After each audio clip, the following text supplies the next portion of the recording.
بسم الله الرحمن الرحيم. السلام عليكم ورحمة الله وبركاته. ووح لا يابا wax ka dhacaya magaalada Laascaanood oo lagu bartilmaameedsanayo walaalaha ka soo jeeda Baay iyo Bakool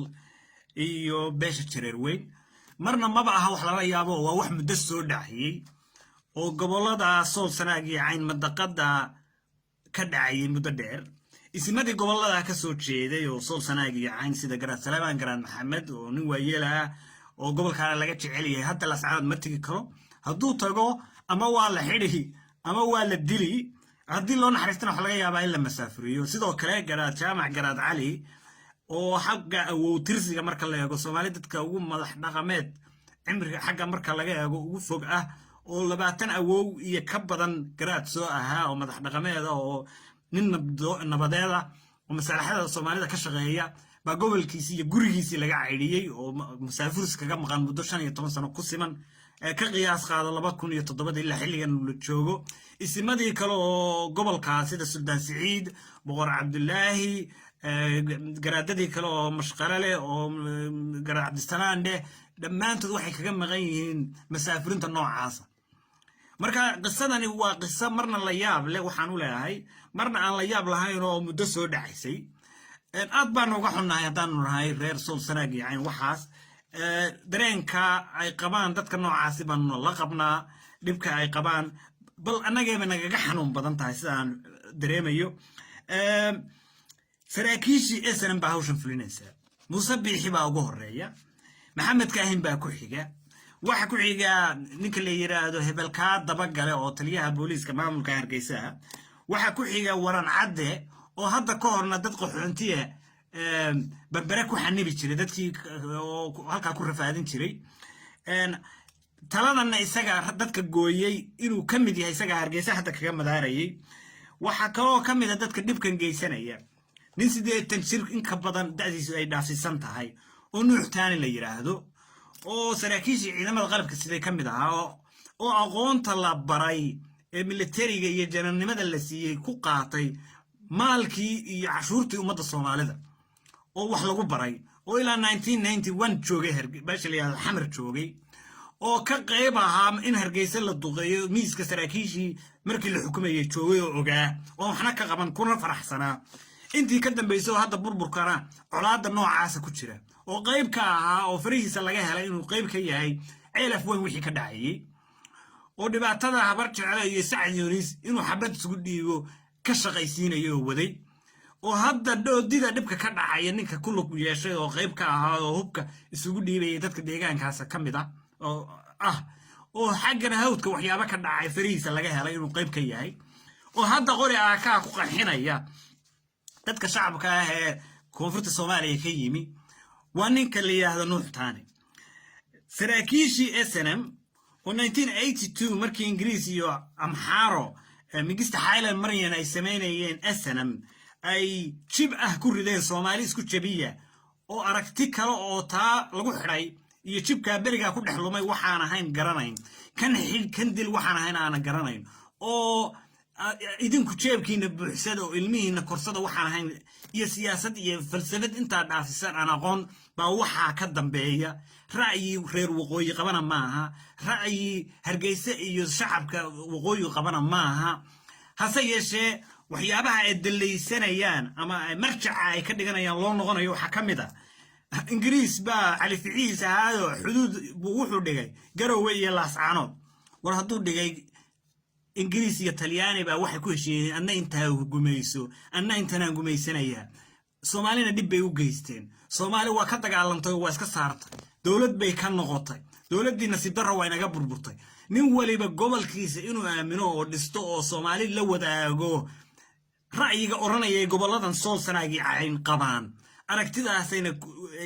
ka duulayaan raallina kama aha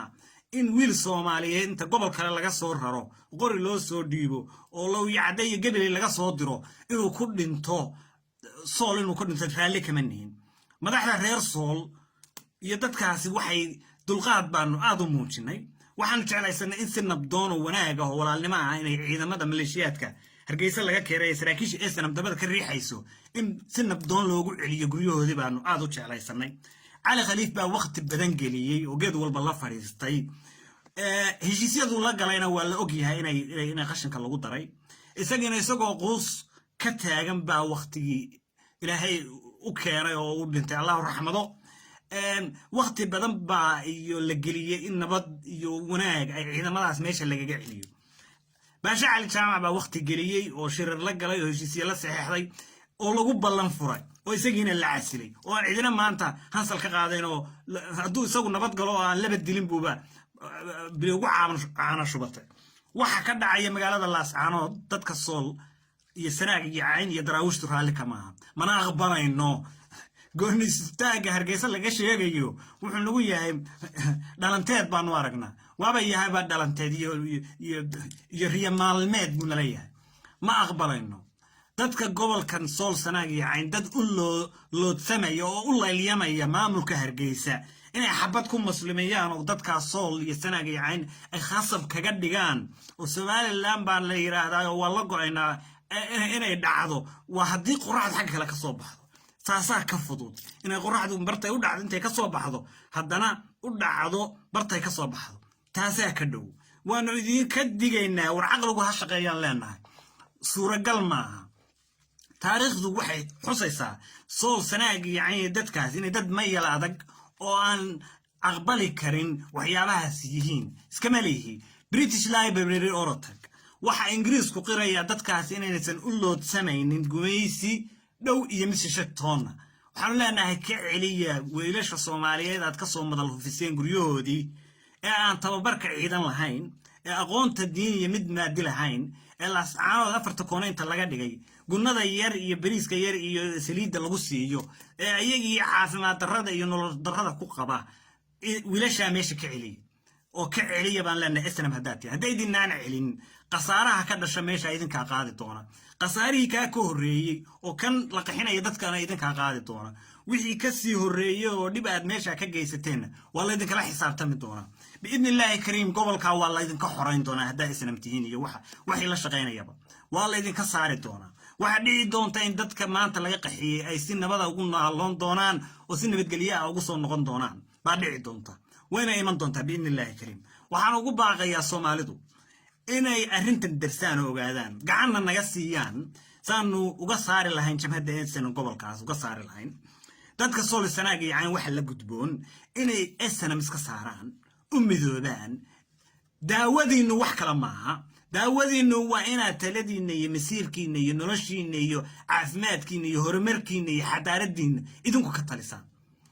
inaad iska saartaan SNM ba nabadgelyadiina ku jirta caafimaadkiina ku jira xorriyadiina iyo shakhsiyadiina iyo wada noolaanshaha ummadda Soomaaliyeed kula dhexnood iyo sharafkiina ku jira iska saara habkii ugu macquulsan oo ugu suura gashan oo SNM looga saari karo hal sameeyo oo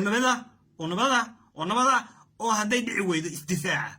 weerar ma ku talinayo in wiil Soomaaliyeed dhinto ma ku talinayo laakiin xaq waxa gobol walba iyo deegaan walba xaq u leeyahay inuu isdifaaco cid kasto koonta iyo xabad iyo qori ula timaada oo dibad kaga timi oo duulaana inaad iska difaacdaan xaq dastuuriya iyo mid diiniya baad u leedihiin iska difaac iska saara SNM daawadiina ku jirta noloshiina ku jirta walaalnimadiina ku jirta Soomaalinimadiina ku jirta diintiina ku jirta isdifaaca iskana saara SNM saasaan idinku baaqaya dhamaantiin aad iyo aad baan idin salaamaya السلام عليكم ورحمة الله وبركاته.